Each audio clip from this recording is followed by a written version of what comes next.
Assalamu alaikum, barkamu da zuwa Rheems SkillSwitch a cikin wannan exciting introduction to CorelDRAW. Whether yanzu ka fara amfani da CorelDRAW kuma already kana amfani da shi, wannan tutorial is for you. Wannan series zai fara tare da wannan powerful software CorelDRAW. Sunana Muhammad Idris. A wannan part zan yi bayani akan basic navigation and workspace da ma sanin essential tools da kuma creating a first project file. Idan kai sabo da cikin wannan channel ka danna mana alamar subscribe don samun listin sabon video. Sannan feel free idan kana da question ka rubuta a comment section below.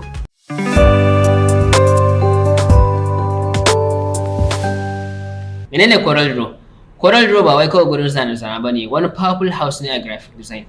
Ana amfani da shi wajen creating abubuwa da dama from logos, illustrations, web graphics da sauransu. Graphic design ya zama skill wanda yake da rura a yanzu. Whether you're a student, ma'aikaci ne kai kuma kasuwanci kake, so wannan skill is for you. CorelDRAW interface. Na farko, title bar. Wannan bangare ne da ke nuna mana sunan file ɗin da yake a buɗe. Idan baka sai ba zai nuna maka on title 1. Idan kuma ka sai mai nuna maka sunan file ɗin da ka saka a wannan file ɗin. Menu bar. Menu bar wannan bangare ne da ke kunshe da pull down menu options. Wato kowane menu daga cikin wannan menu ɗin da ke sama from file menu to help, idan ka clicking akan shi zai ƙara maka wasu features ɗin ko kuma zai ƙara maka wasu commands ɗin da suke under wannan menu ɗin.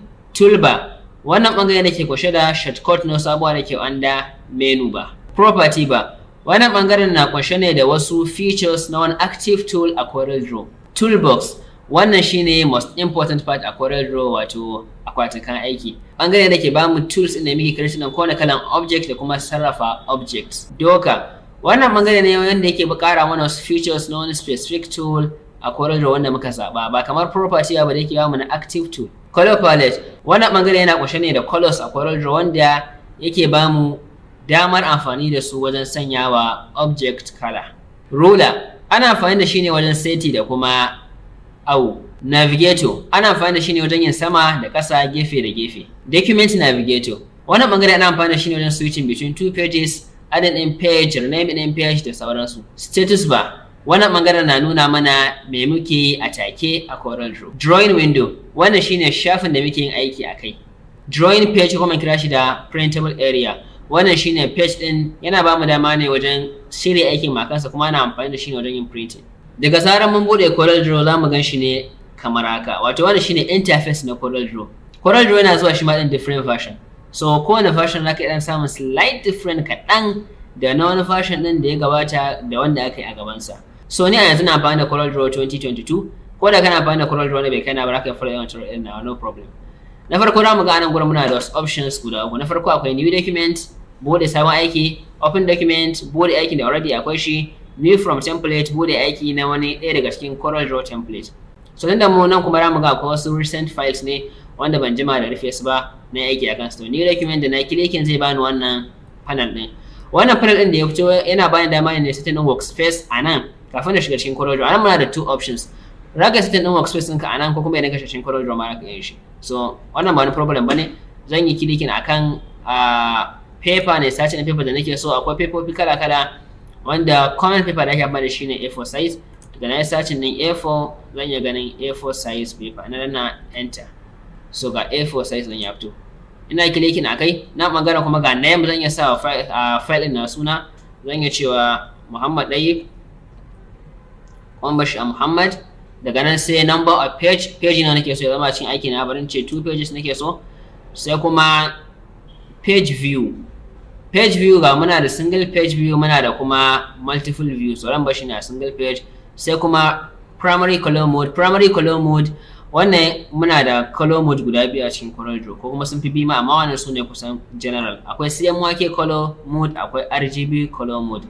CMYK color mode ana amfani da shi ne wajen yin printing. Idan kana so zaka yi aiki ne wanda zaka yi printing, to ina baka dama ka amfani da CMYK. Amma idan aiki ne kake so ka ɗora shi ne misali akan internet, zaka post din zaka yi a Facebook, kana create din Instagram post ne ko Twitter post misali, so zaka yi amfani da RGB. RGB ya danganta da abin da ake ganin shi ne digital a cikin screen. CMYK kuma ya fi zama na yin printing. Sai kuma dimension, anan muna da weight da kuma height na paper mu. So no problem, ba mu canza shi ba, kawai abin da ya taba nan gurin shine unit. Muna da different unit, anan zan zabi centimeter wanda ya danganta da kan aikin da zaka yi. Misali an baka aiki ana so ka haɗa misali kwalin turare ba shi da girma, so da wani ne sai kamata ka amfani kaga bare wuce centimeter to millimeter ba, amma ana so ka haɗa bana na gaban shago, so ga na ka amfani da feet ko kuma inch.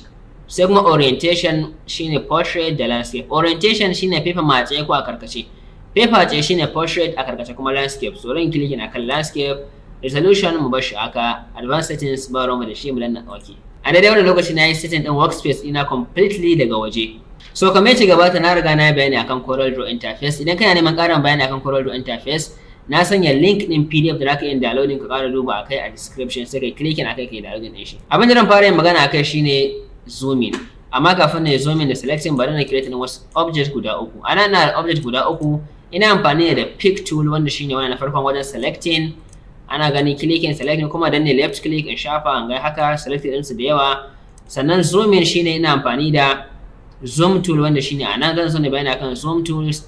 In kana left click za kana yin zoom in kana right click kana yin zoom out, ko kuma ka danne left click ka danna kai selecting inda kake so kai zoom in. For example wannan shape din ina haka na zoom in shi, ina right click na ba, right click na ba, ina haka na zoom in wannan right click na ba, ko kuma na amfani da wannan toolbar kamar yadda na ga mana dazu shortcut ne na wasu abubuwa da suke under menu, wato na clicking akai zan ga zoom to what to fit ya fitin inda abin da nake da su akan workspace ina. Ina ce to page zai zoom ina zuwa page, in na clicking akan wannan ce ma zoom to selected, to zai zoom ina to abin da na selecting. Sai kuma navigator da muka yi amfani da shi wajen sama, gashi nan kana so za ka yi sama, kana so za ka yi ƙasa, za ka yi gefe da gefe. So wannan kusan shine simple basic navigation da ake a CorelDRAW, baya wuce ce za ka yi zoom in da kuma ce za ka yi sama da ƙasa. Nan kuma ina yin panning ne, ana amfani da pan tool wanda so muka kilin danne shi daga pan tool ana kiran da H. In ka danna H a ran kewaye fita maka da shi. Wannan tool abin da yake shine kawai ka danne shi zaka yin gefe, kai sama, kai ƙasa. Ana gani? So zoom tool kuma Z, left click, zoom in, right click, zoom out, ko kuma kai selecting da left click, kai selecting haka, kai haka. Ko kuma kai amfani da wannan saman kai haka. So a daidai yanzu abin da ya kamata shine mai save din wannan file din namu ta hanyar zuwa kan file menu, za mu ga save ko kuma danna control S to save. Ɗaya daga cikin shirye da mai dinga amfani da su kenan akai save, gashi nan ya zo kan zaɓi desktop nake ta hanyar saving, dan na save shi kan na save din shi. Wannan shine abin da zamu yi a cikin wannan video, mun taka first steps a graphic design. Practice is key, so don't be afraid.